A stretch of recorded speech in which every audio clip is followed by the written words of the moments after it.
Tribes நேயர்களுக்கு வணக்கம். இன்றைய நிகழ்ச்சியில் நம்மோடு பேச ஆய்வாளர் அன்பரசு அவர்கள் இணைந்துள்ளார். வாருங்கள் அவரோடு பேசுவோம். வணக்கம். வணக்கம். ஓகே, நேற்று பாஜகவோட நிர்வாகிகள் கூட்டம் மதுரையில் நடைபெற்றது. அதில் அமித்ஷா ஒன்றிய அமைச்சர் அவர் கலந்துட்டு இருந்தார். அதில் திமுக மேலே பல்வேறு குற்றச்சாட்டுகளை வச்சிருக்கிறாரு. குறிப்பாக நான் நாடு முழுக்க தேர்தல்களை பார்த்துட்டு வரேன், மக்களோட ஒரு நிறமும் எனக்கு தெரியும், நான் தோக்கடிக்க தேவையில்ல, திமுகவை மக்களே தோக்கடிச்சிருவாங்க. எப்படி ஒடிசாவில், டெல்லியில், மகாராஷ்டிராவில் நாங்கள் தோக்கடிச்சோமோ அதேமாரி திமுக தோக்கடிக்க போகிறோம், அப்படிப்பட்ட ஒரு ஊழல் கட்சி தான் திமுக அப்படின்னு சொல்லி ஒரு குற்றச்சாட்டை வச்சுட்டு போயிருக்காரு. நீங்கள் அதை எப்படி பார்க்குறீங்க? இது அரசியல் செய்வதற்கு ஏதுமற்ற ஒரு ஊழல்னு சொல்லியிருக்கிறார். இப்போ ஒவ்வொரு மாநிலத்தையும் எப்படி வெற்றி பெற்றாங்கன்னு தெரியும். டெல்லியில் எப்படி வெற்றி பெற்றாங்க, ஊழலை சொல்லி வச்சாங்க, மதுவான கொள்கைன்னு ஒரு இல்லாத ஒன்று சொன்னாங்கன்னு வழக்கு நடக்குது. அதே போல் ஒடிசாவிலே என்ன சொன்னாங்கன்னு தெரியும்.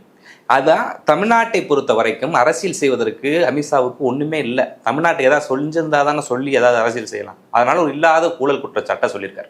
அவர் சொன்னது பொய் என்பதற்கு ரொம்ப எளிமையான உதாரணம் ஒரு டாஸ்மாக் ஊழலை பற்றி சொன்னது. 35,000 கோடிக்கு மேலே, 35,775 கோடி. ஆனால் இடிஏ என்ன சொன்னாங்க, 1000 கோடின்னு சொன்னாங்க. சரி, என்னடா 1000 கோடின்னு சொல்றாங்க. நீதிமன்றத்தில் என்னன்னு போய் சொன்னா, அவங்க போட்டிருக்க அந்த இஎஸ்ஐஆர்ன்றதுல என்ன போட்டுருக்காங்க, 98 லட்சத்தி சொச்சம் தான் என்ன போட்டிருக்காங்க, காட்டியிருக்கிறாங்க. அப்போ இந்த அடிப்படையில் டாஸ்மாக் என்ற ஒரு பெயரை பயன்படுத்தி கொண்டு இந்த அரசின் மீது ஒரு களங்கம் சுமத்தலாம் அப்படின்ற ஒரு அவதூறு அதுல இடியை பயங்கரமா கண்டிச்சிருக்காங்க. கடுமையாக இருந்துச்சுன்னா கூட்டாட்சி இதுக்கே என்ன பண்ணியிருக்காங்க. இப்போ கூட ஒரு 2 வாரத்துக்கு முன்னாடி ஒடிசாவில் ஒரு இடியை சேர்ந்தவர் என்ன இருக்கிறார், லஞ்சம் வாங்கி கைதாயிருக்காரு. அப்போ இது டாஸ்மாக் வச்ச அணுகுமுறைன்னு பார்த்தா முதல்ல இடி ஆஃபீஸுக்கு தான் யார் போகணும். இடி ஆஃபீஸுக்கு இடியே போக முடியாது, வேற ஏதாவது ஒரு ஏஜென்சி போகணும் அப்படின்ற நிலைமை தான் இருக்குது. அது போல தான் அது என்ன. இப்போ முதல்ல 1000 கோடின்னு ட்விட்டு போட்டுச்சு இடி, அங்கே போனால் 98 லட்சம் தான் சொல்கிறாங்க. அதுல இந்த வழக்கெல்லாம் எங்கடா நடந்ததுன்னு கேட்டால் அதிமுக காலத்தில் போடப்பட்டது தான் 41 வழக்கு என்ன அப்படின்னு சொல்கிறாங்க. அதிமுக காலத்தில் போடப்பட்ட வழக்குகளுக்கு 1 கோடிக்கும் கம்மியாக இருக்கக்கூடிய ஒரு தொகைக்கு ஒரு வழக்கை போட்டு அதுக்கு 1000 கோடின்னு ஈடி சொல்லுது. உள்துறை அமைச்சர் 35,000 கோடின்னு சொல்றது. இதுக்கு என்ன அது வச்சிருக்கிறார்? ஒரு பச்சை பொய்யை கூசாமல் பேசுவது என்ன அமித்ஷா கருத்துக்கணுமா என்ன? அவரே சொல்லிருக்காரு ஒரு பொய்யை இல்ல. இங்க ஒரு அண்ணாமலை இங்க எதுவும் அரசு பதிவுல இல்ல, அவரு தான் கிளப்பி விட்டார் 1000 கோடி. மற்ற கட்சிகள் அதிமுக எடுத்தாங்க. ஆனா ஒரு ஒன்றிய உள்துறை அமைச்சர் அதை அப்படி சொல்ல முடியுமா உண்மை இல்லாம? அவர் உண்மையான ஈடியே சொல்லலையேன்ற இந்த வழக்கை, இந்த குற்றச்சாட்டை சொல்லி ஈடியே சொல்லாதது எப்படி அமித்ஷா சொல்றாரு? எந்த ஆதாரத்திலிருந்து சொல்றாரு? என்ன இது ஒரு பொய் தான். இதுக்கு பெரிய விளக்கங்கள்லாம் தெரியல. இது தமிழ்நாட்டு மக்களுக்கு யாருக்கும் தெரியும். இது ஒன்றும் எடுபடாத ஒன்று. இது ஒரு திட்டமும் இல்லையே. வேற எதை சொல்லி அவர் அரசியல் பண்ணுவார்னு சொல்றீங்க? அரசியல் அவர் வேற என்ன இந்த அரசாங்கத்தின் மீது அவர் குற்றம் சொல்லுவார்? தமிழை பத்தி அவர் பேசுறாரு. என்ன இவர் என்ன பேச விரும்பினாராமா? தமிழ்ல பேச ஆசை. எத்தனை வருஷமா சொல்றீங்க? என்ன இன்னும் அவர் கத்துக்கல. பல வருஷமா வர்றாரு, பல வருஷமா இதே டைலாக சொல்லிட்டு போறாரு. ஆனா அது வருத்தப்படுறதா சொல்றாரு. எதுக்கு வருத்தப்படுறாரு? தமிழ்ல பேச முடியலன்றதுக்கு. என்ன தமிழர்கள்லாம் திருடர்கள்னு போய் ஒடிசாவுக்கு பேசுங்க வருத்தப்படாத இங்க சொல்றாரு. மோடி அவர் என்ன சொன்னாங்க, தமிழர்களை திருடர்கள் என்று சொன்னாங்க. என்ன பூரி ஜெகநாத் கோயிலுடைய சாவி எங்க இருக்கு? கருவறையோட சாவி தமிழ்நாட்டுல இருக்குன்னு சொன்னாங்க. இப்ப தமிழ்நாட்டுக்காரர்கள் அவங்க என்ன சொன்னாங்க, அவங்கள சும்மா விடலாமா அப்படின்னு அது மட்டுமா சொன்னாங்க. தமிழர் ஆளலாமான்னு தான் நாங்க பிரச்சாரத்தை எடுத்தாங்க. பாஜகவினுடைய ஒடிசாவில் வெற்றி பெற்றோம்னு சொல்றாரு. அதைத்தான் நாங்க கேட்கிறோம். ஒடிசாவில் தமிழை ஆளக்கூடாதுன்னு நீ சொல்லி பிரச்சாரம் பண்ண. நாங்கள் தான் சொல்கிறேன். ஒரு குஜராத்ல இருந்து அமித்ஷா எங்களை எப்படி ஆள முடியும்? நாங்களும் அதே தான் அந்த பிரச்சாரம். அந்த ஒடிசாவில் நீ வைத்த முழக்கம் வெற்றி பெறும்னா இங்கே நாங்கள் விற்கிற விளக்கம் வெற்றி பெறும். டெல்லியிலேருந்து யாரும் ஆள முடியாதுன்னு வெற்றி பெற்ற முழக்கம் தான். என்னைக்கு ஆள முடிஞ்சதில்லை, இன்னைக்கு ஆள முடியாது. அதனால ஒடிசா ஃபார்ம்ல எங்களுக்கு தான் பொருந்தும், உனக்கு பொருந்துமான்னு தெரியல. பாஜகவோட மாநில தலைவர் நயினா நாகேந்திரன் அவர் பேசும்போது ஒரு சர்ச்சைக்குரிய ஒரு விஷயத்த சொல்றாரு. சிந்தூர் ஆபரேஷனை தொடர்ந்து ஒரு சைலண்ட் ஆபரேஷனை தமிழ்நாட்டில் அமித்ஷா செய்ய போறாரு அப்படின்னு சொல்றாங்க. அதை பலர் சமூக ஆர்வலர்கள் திருப்பரங்குன்றம் கோயில் ஒப்பிட்டு பேசுறாங்க. இதுல ஏதோ ஒரு விஷயம் இருக்குதுன்னு சொல்லி நீங்க அதை எப்படி பாக்குறீங்க சொல்றேன். அதான் அது சைலண்ட் ஆபரேஷனா வயலண்ட் ஆபரேஷனான்னு நமக்கு தெரியல. ஏன்னா அதுக்கான திட்டமிடல்களை செய்யறாங்க. ஆனால் நாம் மதுரை சார்ந்த மக்களுக்கு இதுல பெரிய இது இருக்கிறதா தெரியல. அங்கங்க இருக்கக்கூடிய இந்த இந்து முன்னணி போன்றவங்க தங்களுடைய சாதி சங்கங்கள் இருக்கக்கூடிய ஆளுகளை கொண்டு போய் திரட்டிக்கிட்டு இருக்காங்க. இந்த மாநாடு என்பதே ஒரு பொய்யான மாநாடு. இப்போ இந்த ஃபார்முலாவை தான் அமித்ஷா சொல்றாரு. அங்கே என்ன சொன்னார் ஒடிசாவில், ஜெய் ஜெகநாத்னு சொல்லி யாருக்கு எதிராக பேசினாரு? தமிழர்களுக்கு எதிராக பேசினார். இங்கே என்ன பேசுறாரு, முருகனுக்கு அரோகரான்னு பேசுறாங்க. ஆனால் அன்னைக்கு ஒரு இதுன்னா யாரை பேசுனாங்க, கார்த்திகேய பாண்டியன் என்று சொல்லக்கூடிய ஒரு முருகனுடைய பேரை வைத்தவரை தான் திருடன் நாங்கள் சொல்லிட்டு வந்திருக்காரு. எங்க ஒடிசாவில் சொல்லிட்டு வந்திருக்காங்க. மோடியும் அமித்ஷாவும் அவர் ஆளலாமான்னு கேட்டுட்டு ஒரு அவதூறு பண்ணியிருக்கிறாங்க. இங்கே முருகனை எடுக்க பார்க்குறாங்க. இப்போ இந்த ஒரு பெரிய கலவர திட்டம் பாஜகவினுடைய அடிப்படையான கொள்கை. அதில் நம்ம சந்தேகப்பட வேண்டியதில்லை. அதுக்கான மக்கள் ஆதரவு இருக்கானா பெருசா இருக்கிற மாதிரி தெரியல. எனக்கான ஒரு முஸ்தீப்புகளில் அவங்க தீவிரமாக ஈடுபட்டிருக்கிறாங்க. அது சைலண்ட் ஆப்ரேஷனா வயலண்ட் ஆப்ரேஷனா என்பதை நம்ம பொறுத்து தான் பார்க்கணும். ஆனால் பெரும்பாலும் அப்படி முருகனை வைத்து இவங்க எடுக்கிற படம் வந்து ஓடாது அப்படின்றதான் நமக்கு தெரியுது. முருகனை இதுக்கு முன்னாடி அப்படி தான் சொல்கிறோம் இல்லையா, முருகன் இன்னொரு முருகன் என்ன பண்ணாரு, வேலையாத்திரை நடத்தினாரு, சீமான் என்ன பண்ணாரு, அவரும் நடத்தினார், முப்பாட்டன்னாரு. முருகன் யாருக்கு என்ன பண்றதுல, முருகன் கும்பிடுறவங்க அப்படிதான் நினைக்கிறாங்க. அநீதிகளுக்கு எதிராக இருக்கிற கடவுள் தானே முருகன். ஏன்னா இந்த மாதிரி வந்து அழகான கடவுள் முருகன்றால் அழகுன்னு சொல்றாங்க. இவ்வளவு அசிங்கமான கொடூரமானவர்களுக்கு உதவுவாரானா உதவ மாட்டாருன்னு தான் மக்கள் நினைக்கிறாங்க. இல்லை, ஆனால் ஒரு சிந்தூர் ஆப்ரேஷன் இருந்து ஒரு தீவிரவாதிகளுக்கு எதிரான ஒரு ஆப்ரேஷன், அந்த பேரை வந்து தமிழ்நாட்டில் அதை ஒப்பிட்டு அந்த ஒரு ஆப்ரேஷனை ஒப்பிட்டு அதுக்கு நிகராக ஒரு ஆப்ரேஷன் நடத்த போகிறதான்னு சொல்கிறது தமிழ்நாட்டை இவங்க எப்படி பார்க்குறான்றது நம்ம எடுத்துக்க முடியுது. உண்மை இது பாகிஸ்தானாக கருதுறாங்க. அதான் நீங்கள் சொல்கிறது பொருள் அப்படி தான் இருக்கும். தமிழ்நாட்டில் எனக்கு அந்த சிந்தனை நீங்கள் சொல்வதன் அடிப்படையில் பார்த்தா அப்படி யோசிக்கலாம். ஆப்ரேஷன் சிந்தூர் பாகிஸ்தானுக்கு எதிராக நடத்தப்பட்டது. இந்த சைலண்ட் ஆப்ரேஷன் தமிழ்நாட்டுக்குன்னா நீ தமிழ்நாடை பாகிஸ்தானா பார்க்குறியா? கிட்டத்தட்ட என்ன பண்ணுறாங்க, தமிழ்நாட்டு ஒரு மாற்றாந்தாய் மனப்பான்மையோட என்ன நடத்திக்கிட்டு இருக்காங்கன்றதான் யதார்த்தம். இப்போ இன்னைக்கு கூட நம்ம என்ன வழக்கு போட்டிருக்கோம், 2150 கோடி எங்களுக்கு கல்வி நிதி தரலை, பள்ளி கல்வித்துறைக்கு தர வேண்டிய கல்வி நிதி தரலைன்னு சொல்கிறோம். இது எங்களுக்கு உரிய, இது வந்து யார் யார் சொல்லியிருக்கிறா, அடிப்படை சட்டத்தின் அடிப்படையில் நீ எங்களுக்கு தரணும், அந்த என்னது எஸ்எஸ்சியின் படி எங்களுக்கு தரணும், நாடாளுமன்ற நிலைக்குள்ள எங்களுக்கு தரணும்னு சொல்லுது. இன்னைக்கு நீதிமன்றம் போயிருக்கும். இத்தனை சட்ட அமைப்புகளையும் தாண்டி நீ எங்களை பழி வாங்கிக்கிட்டு இருக்க. ஒரு வெள்ள நிவாரண 37,000 கோடியை தராம என்ன பண்ணியிருக்கிற, பண்ணியிருக்க. வரி பகிர்வுல என்ன பண்ற, மிகப்பெரிய மோசடி சொல்ற. இன்னைக்கு கூட தமிழ்நாடு அரசு நாட்டிலேயே முதல் பொருளாதாரமும் இருக்கு, 9.69% உயர்த்தி கொடுத்துருக்கு. ஆனா நீ கொடுக்குற தொகை மிக சொற்பம். கிட்டத்தட்ட ஒரு ஒட்டுமொத்த தென்னிந்திய மாநிலங்களுக்கு கொடுக்குற தொகையும் ஒரு பீகார், உத்தரப்பிரதேசம் இந்த 2 மாநிலம் கொடுக்குற தொகை ரொம்ப அதிகம் தான். அந்த காலத்தை பார்த்துங்க, ஜிஎஸ்டி வரி பகுல கூட எந்த பட்ஜெட்லையும் தமிழ்நாட்டுக்கு என்ன இல்லை, ஏற்கனவே ஒரு சைலண்ட் ஆப்ரேஷன் தான் நடத்துறீங்க தமிழ்நாட்டுக்கு எதிராக. தமிழ்நாட்டுக்கு எந்த வகையான நிதியும் கொடுக்காம எந்த திட்டங்களையும் கொடுக்காம முடக்கணும்னு. இப்போ அது ஒரு வயலண்ட் ஆப்ரேஷனாக பண்ணலாமா அப்படின்றதுக்கான பல்சுகளை என்ன பண்ணியிருக்காங்க, அது பண்ணுறாங்க. அதுக்கு முருகன் மாநாடை துணைக்கு வச்சிருக்காங்க. நீங்கள் பாருங்க, அந்த கூட்டம் வந்து ஒரு முருக பக்தர்களை அல்லது பொதுவாகவே ஒரு கடவுள் நம்பிக்கை இருக்கவங்களும் கோவப்படுத்தினாங்க. முருகனுக்கு அரோகரான்னு எங்கே போடுவாங்க, கந்தனுக்கு அரோகரான்னு எங்கே போடுவாங்க, கோயிலில் போடுவாங்க, அதுக்கான சமய வழிபாட்டு தலங்களில் போடுவாங்க. இவங்க கட்சி கூட்டத்தில் போடுறாங்கன்னா முருகனை என்ன நோக்கத்துக்கு நீ பயன்படுத்துற? இது வந்து இன்னும் முருகன் வந்து என்ன ஓட்டு வாங்கி கொடுக்குறக்கா இருக்காரு, துன்பம் வந்தா தீர்ப்பாருன்னு சொல்றாங்க. ஏன்னா குழந்தை இல்லைன்னா கொடுப்பாருன்னு சொல்றாங்க. மனமமைதி இல்லாதவர்கள் இந்த முருகனை போய் வழிபட்டா அவருக்கு அமைதி கிடைக்குன்னு சொல்றாங்க. இன்னொன்று நீண்ட காலமாக இருக்கக்கூடிய ஒரு கடவுள் கூட, தமிழ்ல நீண்ட காலமாக வழிபடக்கூடிய கடவுள், ஒரு தமிழ் கடவுள்னு சொல்லக்கூடிய கடவுள். நீ அவரை கொண்டு வந்து என்னமோ வந்து ஒரு கச்சா பொருள் போல, ஏதோ விளையாட்டு பொருள் போல நீ வச்சு பயன்படுத்துற. அந்த காட்சியை பார்க்குறப்ப ரொம்ப வருத்தமாக இருந்தது. நீங்கள் அரோகரான் போடுறதை போல அதை யாரும் ரசித்த மாதிரி தெரியல, மக்கள் யாரும் அதை ரசிக்கிறதா தெரியல. உண்மையாகவே நீங்கள் நினைக்கிறீங்க அந்த கட்சி கூட்டத்தில் அரோகரா போடுறத மக்கள் ரசிக்க போகிறாங்கன்னா அது ஒன்றும் மக்களிடம் எடுபடாது. ஆனால் இந்த சங்கிகள் அதிமுக இன்னைக்கு பலவீனம் அடைஞ்சிருக்குன்ற வெற்றிடத்தை பயன்படுத்தி கொண்டு அந்த இடத்துல இதை வச்சு பயன்படுத்திக்கிறாங்க. இப்போ தென் மாவட்டங்களில் இருக்கக்கூடிய சாதி சங்கங்கள்லாம் அணுகிறது. பெரும்பாலும் சாதி சங்கங்களை பேச ஆளு காணதில்லை. ஆனால் ஒரு முகம் அங்கங்கே இதாக இருக்க ஆளுகளெல்லாம் போய் சந்திச்சு பேசி அங்கேருந்து ஒரு ஆளில் திரட்டி வந்து தமிழ்நாடு முழுக்க இருக்கக்கூடிய இந்த சங்கிகள் எல்லாம் கூட்டிகிட்டு வந்து மதுரையில் ஏதோ என்ன பண்ணணும்னு பண்ணணும்னு நினைக்கிறாங்க. ஆனால் பெரிய அளவுக்கு அது வந்து அரசு ரொம்ப கண்காணிப்போடு அதை பார்த்துக்கிட்டு இருக்கு. அது இன்னும் பெரிய அளவுக்கு மக்கள்கிட்ட அது இன்னும் செல்ஃப் எடுக்கலைன்னு எல்லாம் அந்த செல்ஃப் எடுக்கலைங்க. என்ன ஓகே, அதுமாரி அமித்ஷா இன்னொரு குற்றச்சாட்டு வைக்கிறாரு. திமுக தன்னோட தேர்தல் வாக்குறுதிகளில் வெறும் 10% மட்டும்தான் நிறைவேற்றிருக்குது, ஆனால் முதல்வர் ஸ்டாலின் வந்து 90% நிறைவேற்றுன்னு பொய் பிரச்சாரம் பண்ணுறாரு அப்படின்னு ஒரு குற்றச்சாட்டு வச்சிருக்காரு. அதுக்கு இன்னைக்கு ஆராசா தெளிவாக பதில் சொல்லியிருக்கிறாரு. வாங்க விவாதிப்போம்னு சொல்லியிருக்காரு. அவர் ஒரு உண்மையும் சொன்னார். என்ன சொன்னார், உண்மையாக அரசு ஊழியர்களுக்கு பழைய ஓய்வூதியத்தை கொடுக்கறதெல்லாம் ஒரு காலதாமதம் ஏற்பட்டிருக்கு, அதுக்கு ஒரு குழு அமைச்சிருக்கு, அதில் என்ன பண்ணியிருக்கோம். அதுக்கும் கூட தமிழ்நாட்டுக்கு கிட்ட 100% நிறைவேற்ற முடியலன்னு சொன்னா கூட அதுக்கு அவர் தான் காரணம். ஆனால் அவர் சொல்ற 10% சொல்றாரு. இது எவ்வளவு பெரிய அநியாயங்க.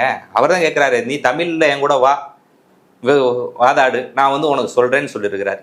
10% எந்த அடிப்படையில் அவர் சொல்றாரு? இப்போ வந்து எடப்பாடிக்கும் ஒரே ஸ்கிரிப்ட் எழுதி தராங்க, அமித்ஷாக்கு ஒரே ஸ்கிரிப்ட் எழுதி தராங்க, எல்லாமே ஒரே கம்பெனியில் எழுதி தராங்க. அவர் அதே சொல்லுவார். அவர் கொஞ்சம் தமிழில் பேசிக்கிட்டு இருந்தார், இப்போ இவர் வந்து ஹிந்தியில் எடுத்து பேசுறாரு. மக்களுக்கு தெரியுங்க. இப்போ வந்து இன்னைக்கு என்ன இருக்கு, மகளிர் பேர் இருந்தால் மகளிர் உரிமை தொகையிலிருந்து பல்வேறு திட்டங்கள் பல்வேறு துறைகளில் என்ன பண்ணியிருக்காங்க சொன்னதை செஞ்சுருக்கிறாங்க. முதலமைச்சர் சொன்னால் 80% மேலே செஞ்சதா சொல்கிறாங்க. 1-2 என்ன இருக்கு பிரதானம், பல சின்ன சின்ன இது இருக்கலாம், பிரதானமானது என்னது இந்த ஆசிரியர் இது மட்டும்தான். அதையும் கூட அந்த அரசு தீர்ப்பதற்கான மிக விரைவானது இருக்கு. இது ஒரு பொய்.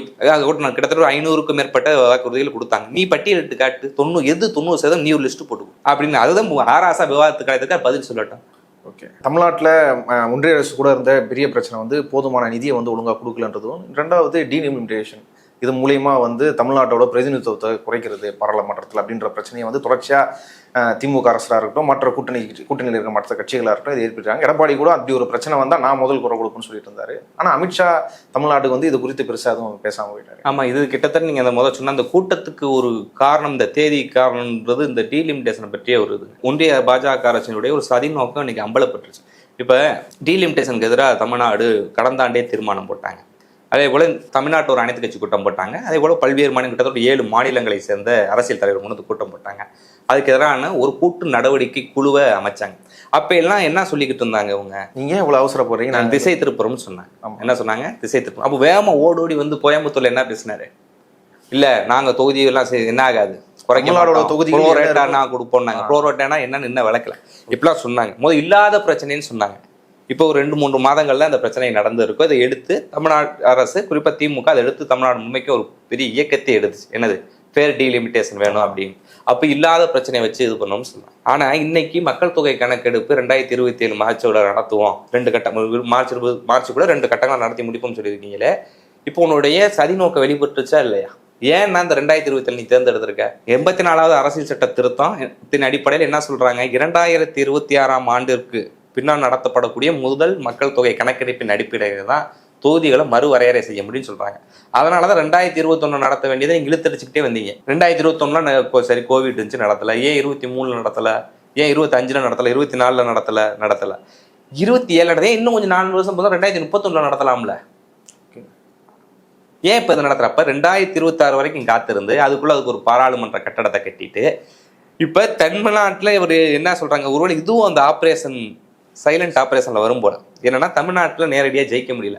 பேசாம அவங்களுடைய இடங்களை குறைச்சிட்டா என்ன? நீ பாட்டுக்கு ஒரு என்ன 39 MP இருக்கிறதுனால தானே பிரச்சனை. நீ பாட்டுக்கு ஒரு 26-25 MP உங்க குரலே ஒழிச்சிருவான். தென் மாநிலங்கள் ஃபுல்லாக ஒழிச்சிடும். கேரளால வர முடிய மாட்டேது. இன்னைக்கு வந்து ஆந்திரா, தெலுங்கானால கூட யாரையா சார்ந்து தான் நம்ம இருக்க வேண்டியிருக்கு. கர்நாடகா மட்டும்தான் ஏதோ 1-2 இடங்கள் நமக்கு கிடைக்குது. அப்ப இந்த ஒட்டுமொத்தமா அந்த மாநிலங்களுடைய பிரதிநிதித்துவ உரிமையை ஒழிச்சிடணும் அப்படின்ற மிகப்பெரிய இது அவருடைய பாஸ் திட்டத்தை தான். ஏற்கனவே மாநிலங்களே ஒழிக்கணும்னு அர்த்தம். அதுக்கு இங்கிருந்து தொடங்குவதுதான் அவங்க திட்டம். அது இன்னைக்கு அம்பலப்பட்டிருக்கு. இதை திசை மாற்றுவதற்கு தான் வந்திருக்காரு. நான் சொன்னேன் அன்னைக்கு வந்து இப்போ சில மாதங்களுக்கு முன்னாடி கோயம்புத்தூர்ல வந்து ப்ரோரேட் அடிப்படையில் கொடுப்போம்னு நீங்க சொன்னீங்க. நேற்று வந்து ஏன் வாயை திறந்து பேசலாம் அமித்ஷா? இத்தனைக்கும் காலையிலேருந்து பல்வேறு திமுகலேருந்து பல்வேறு எம்பிக்கள் கேள்வி எடுத்து ட்விட்டுகளாக போட்டிருந்தாங்க. நீங்கள் பார்த்துருப்பீங்க. தயாநிதி மாறன், தமிழச்சி சங்கபாண்டியன், எம்எம் அப்துல்லா இவங்கெல்லாம் அமித்ஷாவே அதை பதில் சொல்லுங்கன்னு சொன்னாங்க. அரசும் தமிழ்நாடு அரசும் கேட்டு முதல்வர் அன்னைக்கே என்ன பண்ணியிருக்காரு? இது வந்தோடனே சொல்லியிருக்காரு. இதை பற்றி ஒரு வார்த்தை கூட சொல்லலையே. இவர் வந்து தமிழ்நாட்டை பற்றி அக்கறைப்படுறாரு. தமிழ்நாட்டினுடைய நாடாளுமன்ற இடங்களை, மக்களவை தொகுதி இடங்களை ஒழிக்கணும்ன்ற ஒரு கொள்கையோடு ஒரு திட்டத்தை வகுத்துட்டு, சதி திட்டத்தை வகுத்துட்டு இன்னைக்கு வந்து அவர் என்ன சொல்லியிருக்காரு? இது மடைமாற்றுவதற்கு தான் வந்து இங்கே வந்து அரோகரா கோஷம் போட்டுக்கிட்டு. எனக்கு முருகனுக்கு அரோகராவா, தமிழனுக்கு அரோகராவான்னு தெரியல இப்போ அவர் வந்து போட்டது ஒட்டுமொத்தமா. அப்போ தொகுதி மறுசீரமைப்பு, நிதி ஒதுக்கீடு, தமிழர்களை இழிவுபடுத்தி இருப்பது, கீழடி அறிக்கை நீ வந்து என்ன பண்ணிருக்க? முடக்கி இருக்க. அதை திருத்தமான சொல்றாங்க. அதான் என்ன திருத்தம்? எதுக்கு நீ அப்படிலாம் சொல்றல? பின்னாடி சொல்லி ஒன்றும் இல்லைன்னு சொல்லுன்றதுக்கு அழுத்துறதா அந்த திருத்தம். சரஸ்வதி நாகரிகம்லாம் நிர்மலா சீதாராமனே பேசுறாங்க. இந்த மாதிரி கருத்துக்கள்லாம் பேசியிருக்கிறாங்க. பல பிஜேபி தலைவர்கள்லாம் பேசுறாங்க. அதுக்கெல்லாம் ஏதாவது சான்றாதரம் வச்சிருக்கிறாங்களா? எந்த கேள்விகள் அதெல்லாம் கேட்டிருக்கீங்களா?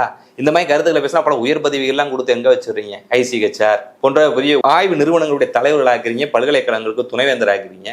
ஒரு வரலாற்று, தமிழுடைய வரலாற்றை சொல்லக்கூடிய இந்த உனக்கு தான் கண்ணுக்கு முன்னாடி எவ்வளவு பெரிய இடம் இருக்கு, போய் பாரு. இல்லை நீ வந்து உதவி செய். பல்வேறு கட்டங்கள் இது முடக்கணும் தான் அவங்க செஞ்சுக்கிட்டே இருந்தாங்க. அதனால தான் ஒரு அமர்நாத் ராமகிருஷ்ணன் பண்ணாங்க. இப்ப கடைசி இந்த வாய்ப்பு, எந்தெந்த வாய்ப்புகளை நெருக்கடி கொடுக்கணுமோ பண்ணாங்க. தமிழ்நாட்டினுடைய வரலாற்றுக்கு எதிராக நீ செயல்படுற, மும்மொழி கொள்கையை ஏத்துக்கிட்டாதான் பணம்னு மிரட்டுற, தமிழ்நாட்டுக்கு பட்ஜெட்ல தரமாட்ட, நிதி தரமாட்ட, வரி தரமாட்ட, வரி பகிர்வுல நியாயம் செய்ய மாட்டேன். உனக்கு வந்து சும்மா கொடுக்குறேன். ஏற்கனவே வரி பகிர்வுல அப்படித்தான் 15வது நிதிக்குள்ள 41% மாநிலங்களுக்கு ஃபுல்லாக கொடுக்கணும்னு சொன்னாங்க. ஆனால் ஒட்டுமொத்த மாநிலங்களுக்கே கிட்டத்தட்ட 32-33 தான் தந்துக்கிறக்கதா சொல்றாங்க. Exact data நினைவில்லை.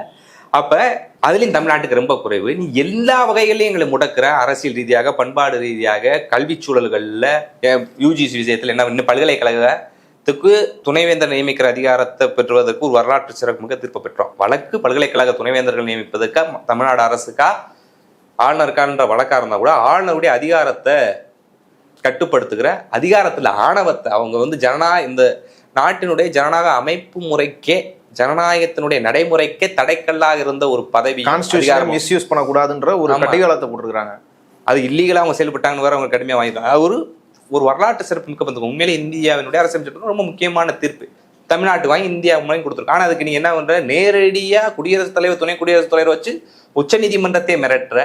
அது மட்டுமா சரி, அப்ப இதுல வெற்றி பெற்றுட்டாங்களா, அப்புறம் எப்படி முட்டுக்கட்டையை போடலாம் அப்படின்னு சொல்லி பாஜகவை சேர்ந்த வழக்கறிஞர் தானே. இப்ப தமிழ்நாட்டில் இருந்து பல பல்கலைக்கழகங்களுக்கு என்ன இல்லை, ஒரு 10க்கும் மேற்பட்ட பல்கலைக்கழகங்கள் துணைவேந்தர் இல்லை. அதனால ஒரு பிரச்சனை இருக்கு. அது உண்மைதான். என்னது, பல்கலைக்கழகங்கள் நெருக்கடி செஞ்சுக்கிது. முழு முதல் காரணம் யாரு? பாஜக. ஏன்னா நீண்ட கால இதுக்கு முன்னாடி நான் சொல்றாலதான் போடணும் இழுத்து வச்சுக்கிட்டே இருந்தார். யாரு? ஆளுநர். தமிழ்நாடு ஸ்கூல் அமைஞ்சாங்க, யூஜிசி கொண்டு வா அப்படின்னு ஒரு போட்டு மிரட்டிக்கிட்டு இருந்தார். இப்ப அவர்கிட்ட வந்து அந்த அதிகாரத்தை பறிச்சாச்சு. அப்ப என்ன பண்றாங்க, இதை ஒரு முடக்கணும்ன்றது உயர் நீதிமன்றத்தில் ஒரு வழக்க பிஜேபி காரங்களே போட வச்சு ஒரு ஸ்டே பண்ணி வச்சிருக்கேன். இப்ப வந்து ஒரு கல்வி ஆண்டு ஒரு பல்கலைக்கழகம் செயல்பட்டு டாக்குமெண்ட் வச்சு. ஆமாம், நீ எந்த வகையில தமிழ்நாட்டினுடைய உரிமையை பற்றி இவர் வந்து பேச முடியும்? என்ன, உச்சந்தாயிலிருந்து உள்ளங்கால் வரைக்கும் உனக்கு தமிழ் வெறுப்பு, தமிழ்நாட்டு வெறுப்பு, தமிழ்நாட்டு மக்களினுடைய வெறுப்பை உள்ள வச்சுக்கிட்டு இவர் வந்து பேசுவதும் நயனா நாகரேந்திரன் போன்ற ஒரு சொல்வதெல்லாம் பெரிய இது. ஆனா இன்னொரு வகையில் என்னன்னா, இந்த உங்க செய்வதில் விரும்ப அரசியலா பார்க்குறோம், அமைப்பு ரீதியாக பார்த்தா சில பிரச்சனைகள் இருக்கு. குறிப்பா தென் மாவட்டங்கள்ல ஓரளவுக்கு அதிமுகவுக்கு செல்வாக்கு இருந்தது. என்ன இல்லையா? ஆமா, குறிப்பா அந்த ஓபிஎஸ் டிடி இவங்க எல்லாம் போனதுக்கப்புறம் அவங்களுக்கு செல்வாக்கு இருக்குன்னு சொல்லலை. ஆனா அந்த சமூகங்களுடைய பிரதிநிதித்துவம், குறிப்பா ஒரு போயிடுச்சு முக்குளத்துவ சமூகத்துடைய பிரதிநிதித்துவம்லாம் போனதா அவங்க ஃபீல் பண்றாங்க. அப்புறம் இன்னொன்று பெரும்பாலும் இந்த முத்திரையர் போன்ற சமூகத்தவங்க இருக்காங்க. இவங்கள பெரிய ரெப்ரசன்டேஷன் இல்லாததா உணர்றாங்க. பல சமூகங்கள் இருக்குது போல. ஏற்கனவே என்ன இருக்கு, தேவேந்திரர்ல இருந்து ஜான் பாண்டியன், டாக்டர் கிருஷ்ணசாமி போனவங்க ஏற்கனவே அந்த விட்டு போயிட்டாங்க. அப்ப இந்த பகுதியை அதிமுகவுக்கு சார்பா இருந்த இடத்தை தனக்கானதா மாத்திக்கணும் அப்படின்றதுதான் பாஜக எடுத்துட்டு, அதனாலதான் மதுரையை மையமா வைக்கிறாங்க. உண்மையிலே அந்த கூட்டத்துல யாருக்கு பிரச்சனை, அது ஒரு அதிமுகவுக்கு தான் பிரச்சனை. ஏன்னா எந்த இதுவும் போய் திமுக காரங்களுக்கு எந்த பிரச்சனையும் ஆக போறதில்ல. இன்னொன்று வலுவா கூடி இருக்கு. கடந்த காலங்களில் ரொம்ப வேகமா தென் மாவட்டங்கள்ல வளர்ந்துருக்காங்க. 2011 10க்கு 10 இடம் மதுரையில காலி. திமுகவுக்கு ஒரு இடம் கூட பெற முடியல. 2016 2 இடம் தான் பெற்றாங்க. நம்ம பிடிஆரும் அமைச்சர் மூர்த்தி அவர்களும் வெற்றி பெற்றாங்க. ஆனா இன்னைக்கு நிலைமை 5 பேர் ஆயிருக்கு 2021. அதே போல தேனியிலே அப்படிதான் ஒரு 4 சட்டமன்ற தொகுதி இருக்கு. 4லயும் கூட வெற்றி பெறாருன்னு யாரும் எதிர்பார்க்கல. ஆமா, அது நாடாளுமன்ற தேர்தல். அவர் தோப்பார்னு மக்கள் நினைச்சாங்க. வெளியில இருக்க சில கலன் விரும்பிகள் ஒரு இல்லாத கதையில உருட்டுறவங்க தான் அப்படின்னா ஒண்ணாங்க. அவர் அப்படி இப்படின்லாம் சொல்லிக்கிட்டு இருந்தாங்க. அதுதான் அவர் அதுக்கு முன்னாடி கோயில்பட்டில தோத்தார். அவர் அதுக்கு முன்னாடி எங்க பெரிய குளத்தில் தோத்துத்தான் போனார், அந்த தேனின்றது முன்னாடி. சரி, அந்த இது நமக்கு வேண்டாம். தேனியில ஒரு 4 இடங்கள்லையும் கூட தோல்விதான் அடைஞ்சு. ஆனா 2021 தேர்தல் என்ன பண்ணிருக்காங்க, 4ல் 3 பகுதியை வெற்றி பெற்றிருக்காங்க. அப்போ ஒரு வலுவான செல்வாக்கு திமுக பெற்றிருக்கு. அதே நேரத்தில் பலவீனமா இருக்கக்கூடிய அதிமுகவினுடைய வாக்குகளை தனக்கானதை கபலீகரணம் செய்யணும்னு ஒரு ரொம்ப கிராஸ் ரூட் அளவில் சில வேலைகளை அவங்க செய்யறாங்க. அப்படி அதற்கான முதாவும் அந்த இதை பிரதிநிதித்துவப்படுத்துவாங்க. அமித்ஷாவே வரார், அமித்ஷாவே இதுக்கு ரொம்ப கவனம் செலுத்துறாரு அப்படின்னு ஒரு பிம்பத்தை ஏற்படுத்துவதும் ஒரு அமைப்பு ரீதியான நோக்கமும் பாஜக இருக்கிறதா தெரியுது. இப்போ ஏற்கனவே போன வாட்டி அமித்ஷா வந்து கூட்டணியை பத்தி அறிவிச்சப்போ வந்த ஒரு சர்ச்சை, அதாவது 2026 வந்து என்டிஏ கூட்டணி தான் ஜெயிக்கும், ஜெயிச்சதுன்னா பாஜக அதிமுக கூட்டணி அரசு வந்து அமையும்னாரு.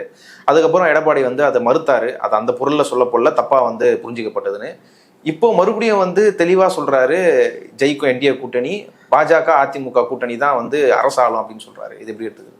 அது அவங்க கூட்டணி என்பது ஒரு நிர்பந்த கூட்டணின்னு அது நிரூபிச்சிருக்கு. இப்போ இன்ன வரைக்கும் அவங்களுக்கு தெளிவாக இல்லை.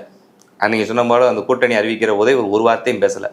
உண்மையாகவே அன்னைக்கு வந்து ஒரு கூட்டணியை தலைமை தாங்கிற கட்சி தானே கூட்டணி அறிவிக்க முடியும். ஆனால் கூட்டணி அறிவிச்சது யாரு? அமித்ஷா. அன்னைக்கு அப்படிதான் சொன்னார். என்ன பிஜேபி அலையன்ஸ்ன்ற மாதிரி தான் அவர் என்ன சொன்னார், இந்த ஆட்சி தான் சொன்னார். கூட்டணி ஆட்சியான்னு கேட்டு இவர் தான் இல்லைன்னு சொன்னார். ஏதாவது எந்த பாஜக காரங்களா இல்லைன்னு சொன்னாங்களா? இதான் பாஜக காரங்க இல்லைன்னு சொன்னாங்களா? இன்னைக்கு தெளிவாக சொல்லியிருக்காரு, பாஜக அவங்க அந்த கூட்டணி தான் ஆமா ஆட்சி அமைக்கும்னு சொல்றாரு. ஆட்சி அமைக்கும்ன்றது பொருள் என்ன, அதிகாரத்துக்கு வரும்னு அவர் சொல்வதன் பொருள் என்ன? இன்னமும் கூட இன்னொன்னு எடப்பாடி சொல்றதுடைய பொய்கள் அம்பது, அது எப்பயுமே பொய்யா தான் சொல்லிக்கிட்டு இருக்காரு. டெல்லிக்கு எதுக்கு போனீங்கன்னு கேட்டா கட்சி ஆபீஸை பார்க்க போறேன்னு காலையில் சொல்லி சாயங்காலம் போய் அமித்ஷா பார்த்துட்டு வந்தாரு. கூட்டணி வைக்க போறாங்கன்னு யாருன்னே தெரியாம திடீர்னு ஹோட்டல் கிளம்பி போய் கூட்டணி வச்சாரு. இப்போ அவங்க கட்சி தொண்டர்களையும் தமிழ்நாட்டு மக்களையும் ஏமாற்றுகிறது தான் என்ன. இதுக்கு எடப்பாடி தான் என்ன சொல்லணும், பதில் சொல்லணும். ஆனா இது எப்படி வந்தோன்னா அந்த அதிகாரமே இல்லாம அவர் இருக்கிறாரு. இப்ப திமுக காரங்க அடிமைன்னு சொல்றாங்க. ஆனா இந்த நடைமுறையில அப்படித்தானே அவர் இருக்கு. இப்ப சொல்றாரு, உறுதியா போய் வந்து மறுக்க முடியல, உடனடியா வந்து சொல்லியிருக்கணுமா இல்லையா? என்னதான் பதில் சொல்லியிருக்கிறாரா? அன்னைக்கு இவருடைய கருத்தை எடப்பாடி பழனிசாமி இப்படிதாங்க சொல்லிக்கிட்டு இருக்காரு. ஒரு கருத்து இருந்தா அதிமுக தலைமையில் ஒரு கூட்டணி ஆட்சி அமைப்போம், அதிமுக பாஜகவும் ஒரு மாற்றத்தை தரணும், இப்படி பேசுறது வேற. இவங்க என்ன சொல்றாரு, இதை வலியுறுத்தி சொல்றாரு. இப்ப எந்த அதிமுகவினுடைய முடிவுகளையும் எடுக்கிறவரா அமித்ஷா தான் இருக்கிறாரு அப்படின்றத அவருடைய ஸ்டேட்மெண்ட்ல இருந்து நமக்கு தெரியுது. மக்களுக்கு அப்படிதான் தெரியுது, அதிமுகங்களுக்கு ரொம்ப தெளிவா தெரியுது. அமித்ஷா டெல்லி, மகாராஷ்டிரா இந்த மாரி இடங்கள்ல ஜெயிச்ச மாதிரின்னு ஒரு உதாரணத்தை சொல்றாருல, ஒரு பேட்டர்ன், அந்த மாரி இங்கே ஜெயிப்போன்னு, அது என்ன மாதிரி? அது அதுதான் நமக்கு இந்த மகாராஷ்டிரா பேட்டர்ன் தானே இன்னைக்கு சர்ச்சையா இருக்கு. நாட்டில் என்ன இன்னைக்கு ராகுல் காந்தி தான் கேள்வி எழுப்பியிருக்கிறாரு. அவர் கேட்குற கேள்விகள் அவர் நியாயமான கேள்விகளா இருக்கு. உண்மையாவே இந்த தேர்தல் ஆணையமும் தேர்தல் முறையும் கேட்டிருக்கவர் நாட்டினுடைய எதிர்கட்சி தலைவர். அவர் கேட்டிருக்கிறது உண்மையா அந்த நாட்டினுடைய ஜனநாயகம் இருக்கான்னு தெரியல. ஆனா இந்த ஆபத்துகள்லாம் இருக்குன்னு தான் போல. இப்ப நிறைய பேர் நான் சோசியல் மீடியாவில் பாக்குறப்ப கூட என்ன பண்ணாங்க, அமித்ஷா வந்தப்பயே போலி வாக்காளர் பட்டியலை கூட்டிட்டு வந்திருப்பாருன்னு போடுறாங்க. இல்லை பல வீடியோக்கு கூட நான் பார்த்தேன், என்ன வர்றாங்க, அமித்ஷா சும்மா வந்திருக்க மாட்டார், கூடவே போலி வாக்காளர் பட்டியலை கொண்டு வந்திருப்பான்னு சொல்றாங்க. ஏன்னா இந்த மகாராஷ்டிரால கடந்த ஆண்டு நவம்பர்ல தேர்தல் நடந்தது. அந்த தேர்தலில் பல விடை தெரியாத கேள்விகள் எழுப்பப்பட்டிருக்கு. அதுக்கு விருது தான் என்ன பண்ணியிருக்காரு, கடந்த 7ஆம் தேதி ராகுல் காந்தி கூட இந்தியன் எக்ஸ்பிரஸ்ல ஒரு கட்டுரை எழுதி கேள்வி இருக்கு. அதே இப்போ சர்ச்சையா போயிருக்கு. அதுக்கு தேர்தல் ஆணையம் பதில் சொல்லிக்கிட்டு இருக்கு. தொடர் கேள்விகளை யார் எழுப்பிக்கிட்டு இருக்கா, ராகுல் காந்தி இருப்பார். ஆனால் அவர் எழுப்பியிருக்க முக்கியமான பிரச்சனைகள் கேள்வியெல்லாம் பாருங்க. அது உண்மையாக இந்த நாட்டுடைய தேர்தல் இது மக்கள்கிட்ட இயல்பா பேசிக்கிட்டு இருந்தாங்க. பாஜக தேர்தல் அப்படி செய்யுது இப்படி செய்யுது, மிஷின் மாத்துறாங்க அப்படின்னு சொன்னாங்க. அது ஒரு மக்கள்ல ஒரு புரளி பேச்சு போல இருந்தது. ஆனா இந்த கேள்வி இந்த நாட்டினுடைய எலெக்ஷன் சிஸ்டம் பெரிய கேள்விக்குறிக்கு உள்ளாயிருக்குன்றதை எழுப்புது. அவர் என்ன முதல்ல கேட்கிறார், அதனுடைய நியாயமான கேள்விலாம் சொல்றாரு. எலெக்ஷன் கமிஷனரை தீர்மானிக்கிறதுல ஒரு நீதிபதி இருக்குன்னு சொன்னாங்க. ஆனா இதுக்கு அவசரமா அவங்க என்ன பண்ணாங்க, நீதிமன்றியை தூக்கிட்டு பிரதம அமைச்சர், உள்துறை அமைச்சர், எதிர்கட்சி தலைவர் சொல்றாங்க. 3-2 பேர் டிசைட் பண்ண முடியும். எதிர்கட்சி தலைவருக்கு எந்த எதுவும் தெரியல. அப்படி ஏன் உண்மையாக சுதந்திரமா தேர்தல் எடுத்தோன்னா ஒரு பிரதமர் இருக்காரு, எதிர்கட்சி தலைவர் இருக்காரு, நீதிபதி இருந்தா சரியா இருந்திருக்கணும் இல்லையா? ஆனா அதை மாத்தி சட்டத்தை உடனடியா திருத்தி என்ன கொண்டு வந்தாங்க. இதனுடைய நோக்கம் என்ன அப்படின்னு ஒரு கேள்வி எழுப்புறாரு. அடுத்து நீங்க பாருங்க, 2019 சட்டமன்ற தேர்தலில் மகாராஷ்டிராவினுடைய வாக்காளர்கள் எண்ணிக்கை 8.98 கோடி, கிட்டத்தட்ட 9 கோடி. 2024 மேல 9.29 கோடி. எத்தனை, கிட்டத்தட்ட ஒரு 5 வருஷத்துலயே ஒரு 30 லட்சம் தான் கூடுது. ஆனா 2024 நாடாளுமன்ற தேர்ந்ததுக்கு அப்புறம் நவம்பருக்குள்ள என்ன ஆகுதுன்னா 9.54 கோடி அது என்ன ஆயிருது, போயிருது. அதாவது 5 வருஷத்துல 31 லட்சம் பேர் தான் கூடியிருக்கிறாங்க என்ன. ஆனா ஒரு 6 மாசத்துக்குள்ள 41 லட்சம் பேர் என்ன ஆயிடுறாங்க, வாக்காளர் ஆயிடுறாங்க. என்னதுல 41 லட்சம் பேர் 17 வயசுல 18 காத்துக்கிட்டு இருந்தானான்னு தெரியல, அவ்வளவு பேர் அங்க இருந்தானா அப்படின்னு தெரியல. அந்த கேள்விக்கு அவர் என்ன பண்ற சொல்லல. அதே போல என்ன கேட்கிறாரு, அங்க மகாராஷ்டிரத்துக்கு மாலை 5 மணி வரைக்கும் வாக்குப்பதிவு 58.22% தானாமா. அடுத்து என்ன, அப்புறம் 5 மணிக்குள்ள வந்தவங்களுக்குள்ள ஓட்டு போடலாம். உங்களாம் ஓட்டு போட்டுட்டு போனா காலையில 66%, 66.5%, 0.05%. அதாவது ஓட்டு பதிவு முடிகிறவங்க 50%, 5 மணிக்கு கடைசி அந்த உள்ள நுழையிறதுக்கு அப்புறம் உள்ள இருக்கவங்கள ஓட்டு போட்டு போகலாம். அப்படி ஓட்டு போட்டு போறப்ப 66.5, அது கிட்டத்தட்ட என்னன்னா ஒரு 7.83% இறுதி நேரத்தில் போட்டிருக்காங்க. ஓட்டான்னு பார்த்தா கிட்டத்தட்ட ஒரு 76 லட்சம் ஓட்டு 5 மணிக்கு மேல போட்டிருக்காங்க. இது இந்திய வரலாற்றிலே இப்படி ஒரு முறை எங்கேயுமே நடந்திருக்கிறாது அப்படின்னு கேள்வி வைக்கிறார் என்ன. அதே போல அந்த எந்த பகுதிகளில் இது நடந்திருக்குன்றதா ரொம்ப தான் இருக்கு.